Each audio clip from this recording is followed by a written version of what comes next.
ശതകോടീശ്വരന്മാർക്കിടയിലാണ് ഒരു സാധാരണപ്പെട്ട മനുഷ്യൻ. ഞാൻ കാണുന്നത് സ്ഫടികം സിനിമയിൽ മോഹൻലാൽ സഹോദരിയോട് പറയുന്നൊരു ഡയലോഗുണ്ട്, ഈ മാല മുക്കിക്കളയരുത്. അപ്പോൾ തിരുവനന്തപുരത്ത് ജനങ്ങൾ സഖാവ് പന്നിനെ മുക്കിക്കളയില്ല. ശതകോടീശ്വരന്മാർക്കിടയിലാണ് ഒരു സാധാരണപ്പെട്ട മനുഷ്യൻ. ഞാൻ കാണുന്നത് സ്ഫടികം സിനിമയിൽ മോഹൻലാൽ സഹോദരിയോട് പറയുന്നൊരു ഡയലോഗുണ്ട്, ഈ മാല മുക്കിക്കളയരുത്. അപ്പോൾ തിരുവനന്തപുരത്ത് ജനങ്ങൾ സഖാവ് പന്നിനെ മുക്കിക്കളയില്ല. തിരഞ്ഞെടുപ്പ് ചൂട് കൊടുമ്പിരിക്കൊണ്ടിരിക്കുന്ന ഈ സാഹചര്യത്തിൽ ഇന്ന് നാം മലയാളി വാർത്ത നിൽക്കുന്നത് തിരുവനന്തപുരം മണ്ഡലത്തിലാണ്. തിരുവനന്തപുരം മണ്ഡലത്തിലെ വട്ടിയൂർക്കാവ് മേഖലയിലാണ്. വട്ടിയൂർക്കാവ് MLA നാം ഇന്ന് നിൽക്കുന്നത്.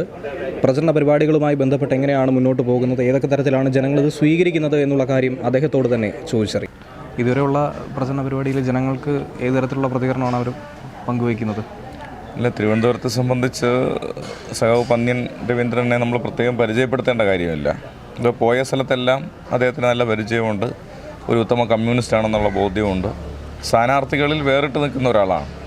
അത് എല്ലാ രീതിയിലും അദ്ദേഹത്തിൻ്റെ നടത്തം കൊണ്ട്, സംസാരം കൊണ്ട്, അദ്ദേഹത്തിൻ്റെ നീട്ടി വളർത്തിയ മുടി കൊണ്ട്, അങ്ങനെ നിരവധി പ്രത്യേകതകൾ അദ്ദേഹത്തിനുണ്ട്. 2005, 2008 കാലഘട്ടത്തിൽ അദ്ദേഹം നമ്മുടെ MP ആയിരുന്നു. അന്ന് 77,000-ലധികം വോട്ടിൻ്റെ ഭൂരിപക്ഷത്തിനാണ് അദ്ദേഹം അന്ന് ആ ബൈ ഇലക്ഷനിൽ വിജയിച്ചത്. അപ്പോൾ അതേ വിജയം ഇത്തവണയും സൃഷ്ടിക്കാൻ വേണ്ടി കഴിയുമെന്നുള്ളതാണ്. ഇപ്പോൾ ഇടതുപക്ഷം എന്ന നിലയിൽ ഞങ്ങൾക്ക് നല്ല ഫീലാണ് ജനങ്ങളിൽ നിന്ന് കിട്ടുന്നത്. ബാക്കി രണ്ടുപേരുടെയും പണക്കൊഴുപ്പിനിടയിൽ ഒരു സാധാരണ മനുഷ്യൻ ജയിച്ച് കയറുന്ന കാഴ്ചയ്ക്കായിരിക്കും തിരുവനന്തപുരം സാക്ഷിയാവുക. അപ്പോൾ ജനങ്ങൾ ഒരു സാധാരണ ജനപ്രതിനിധി എന്ന രീതിയിലുള്ള ഒരു കാഴ്ചപ്പാട് ഇത്തവണ തിരഞ്ഞെടുപ്പിൽ തീർച്ചയായിട്ടും അതായിരിക്കും ഈ ഇലക്ഷനിൽ ഏറ്റവും നിഴലിച്ച് കാണാൻ കഴിയുന്നൊരു സ്വഭാവം അതായിരിക്കും. കാരണം ശതകോടീശ്വരന്മാർക്കിടയിലാണ് ഒരു സാധാരണപ്പെട്ട മനുഷ്യൻ. ഞാൻ കാണുന്നത് സ്ഫടികം സിനിമയിൽ മോഹൻലാൽ സഹോദരിയോട് പറയുന്നൊരു ഡയലോഗുണ്ട്, ഈ മാല മുക്കിക്കളയരുത്. അപ്പോൾ തിരുവനന്തപുരത്ത് ജനങ്ങൾ സഖാവ് പന്നിനെ മുക്കിക്കളയില്ല.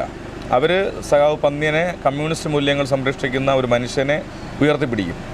ആ ജനവിധിയായിരിക്കും ഈ ഇലക്ഷൻ ഉണ്ടാവുക. അപ്പോൾ അത് തീർച്ചയായിട്ടും ഇടതുപക്ഷത്തിൻ്റെ ഒരു പ്രാധാന്യം കൂടി വർദ്ധിച്ചിരിക്കുന്ന ഒരു കാലഘട്ടമാണ്. രാജ്യം മതരാഷ്ട്രമായി മാറുമോ, നമ്മുടെ ഭരണഘടനയെ അട്ടിമറിക്കുമോ, മതേതരത്വം ഇല്ലാതാക്കുമോ എന്നൊക്കെയുള്ള ചിന്തകൾ എല്ലാ വിഭാഗം ജനങ്ങളിലുമുള്ള ഒരു സാഹചര്യം കൂടിയുണ്ട്. അതുകൊണ്ട് ഇടതുപക്ഷത്തിന് വലിയ പ്രാധാന്യമുണ്ട്. കേരളത്തിൽ നിന്നും 20 ജനപ്രതിനിധികൾ ഇടതുപക്ഷത്തിൻ്റേതായി ഉണ്ടായാൽ പാർലമെൻറ്റിനകത്ത് ചെറുത്തുനിൽപ്പ് സാധ്യമാകും. മറുഭാഗത്ത് അങ്ങനെ വന്നാൽ നടക്കില്ല എന്നുള്ള കാര്യം അറിയാം. നമ്മൾ CAA പാസ്സാക്കിയ സമയത്ത് ബിരിയാണി കഴിക്കാൻ പോയ MP-മാരെ കുറിച്ച് നമ്മൾ പത്രങ്ങളിൽ വായിക്കുകയുണ്ടായി. അപ്പോൾ അതല്ല ഒരു MP-യുടെ ഉത്തരവാദിത്തം എന്ന് തെളിയിക്കൽ കൂടിയായിരിക്കും ഈ തവണത്തെ ഇലക്ഷനിലൂടെ ജനങ്ങൾ നൽകുന്ന റിസൾട്ട്.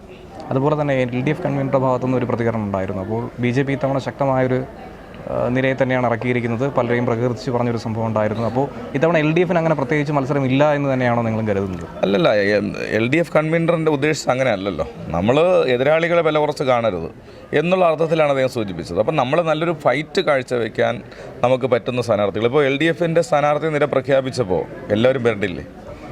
അതുവരെ 1-2 സീറ്റ് മാത്രം LDFന് ലഭിക്കുമെന്ന് പറഞ്ഞിരുന്ന മാധ്യമങ്ങൾ ചുവട് മാറ്റി 10 സീറ്റിന് മുകളിലേക്ക് പ്രവചനങ്ങൾ വന്നു. അപ്പോൾ അത് നമ്മുടെ സ്ഥാനാർത്ഥി പട്ടിക മികച്ചതായതുകൊണ്ടാണ്. ശൈല ടീച്ചറെ പോലുള്ള, രാധാകൃഷ്ണൻ മിനിസ്റ്ററെ പോലുള്ള, തോമസ് ഐസക്കിനെ പോലെയുള്ള, പന്ന്യൻ രവീന്ദ്രൻ സാഹിബിനെ പോലെയുള്ള നിരവധി ആൾക്ക്, സുനിൽകുമാർ അടക്കമുള്ള ഏറ്റവും പ്രഗത്ഭരായിട്ടുള്ള ഒരു നിരയാണ് LDF സ്ഥാനാർത്ഥി ലഭിച്ചിരിക്കുന്നത്. ഞങ്ങളെ സംബന്ധിച്ച് ആരെ പഠിക്കേണ്ടത്? BJPക്ക് ഇവിടെ 0-ൽ നിൽക്കുന്ന BJP ഞങ്ങളെ തന്നെ പഠിക്കുന്നത്. ഞങ്ങളുടെ നല്ല ഫൈറ്റിൻ്റെ ഭാഗമായിട്ടാണ് BJP ഇവിടെ 0-ൽ നിൽക്കുന്നത്. കോൺഗ്രസ്സുകാരാണ് BJP വളർത്താൻ വേണ്ടിയുള്ള പരിശ്രമങ്ങൾ നടത്തുന്നത്. അപ്പോൾ ആ ബാന്ധവത്തെ അറുത്തുമുറിച്ച് ഞങ്ങൾ വിജയിക്കുമെന്നുള്ളതാണ്. അപ്പോൾ ഇത്തവണ BJP അക്കൗണ്ട് തുറക്കുമെന്നുള്ള പ്രതീക്ഷ വലിയ തോതിൽ അവർ പങ്കുവെക്കുന്നുണ്ട്. അത് നടക്കും? അല്ല, ആ പ്രതീക്ഷ അവരെല്ലാ കാലവും പങ്കുവയ്ക്കും. പ്രധാനമന്ത്രി 2 അക്കം തയ്ക്കുന്നുള്ളതാണ്. എവിടെയാണ് 2 അക്കം തയ്ക്കുക?